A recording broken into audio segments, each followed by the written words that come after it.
Bonjour à tous, nous parlons aujourd'hui des bouchons des sériments. Alors si vous êtes nouveau dans la chaîne, vous pouvez toujours aimer et partager la vidéo. D'emblée, nous allons définir les sériments. Il s'agit d'une substance sécrétée au niveau du conduit auditif de l'homme ou de certains mammifères, c'est-à-dire une sécrétion au niveau du conduit auditif de l'homme.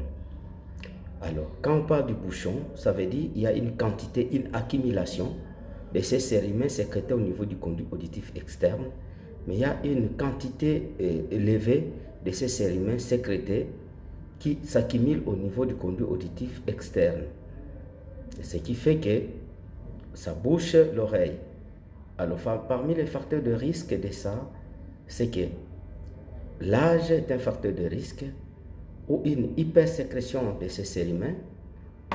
À part ça, l'usage de matériel externe pour la manipulation de l'oreille.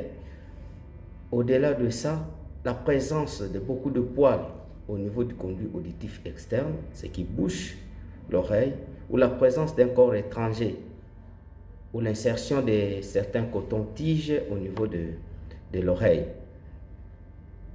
Alors, pour ce qui est de symptômes ou de signes, la personne vous dira qu'il a des irritations au niveau du conduit auditif, mais il peut avoir une sensation aussi d'une oreille bouchée. À part ça, une douleur ou un inconfort peut se présenter. Les acouphènes, c'est-à-dire une diminution ou carrément la présence de bourdonnements au niveau des oreilles.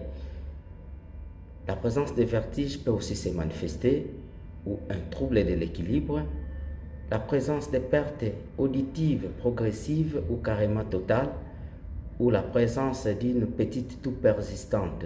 C'est parmi les signes de la présence d'un bouchon de sériments dans l'oreille.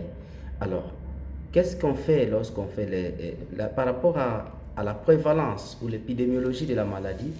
C'est vrai que la maladie est cosmopolite, c'est-à-dire qu'il se trouve partout dans le monde. Puisqu'on dit que dans le monde, on trouve environ 8 à 8,9 à 20% dans le monde des sériments qui sont présents, dont 2 à 6% en Europe, selon certaines études qu'on a fait en Europe, voire 700 000 à 2 millions des adultes peuvent en souffrir en Angleterre ou bien dans le pays de Galles, 12 millions des adultes aux USA, 10 à 20% pour le continent africain, et bien sûr 10% au niveau du pays, au niveau de la République démocratique du Congo, selon certaines études qui ont été réalisées. En ce qui concerne le traitement, bien sûr, le traitement est simple, puisqu'il faudrait seulement utiliser quelques substances qui sont des agents ramollissants, c'est-à-dire qui sont des sériments lytiques. Dans nos milieux, on utilise les sérélise. On utilise ça pour essayer de lubrifier lorsque les sériments sont durs. On utilise un lubrifiant, les agents lubrifiants ou les agents ramollissants des sériments. Après avoir utilisé cela quelques jours, on peut faire alors une irrigation, ce que nous appelons le séringage, une irrigation de l'oreille pour essayer d'augmenter la pression à l'extérieur et l'augmenter la pression à l'intérieur de l'oreille pour faire sortir le bouchon qui est bloqué quelque part.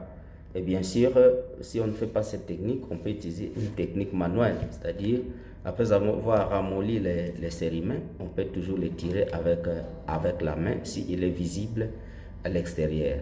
Je vous remercie.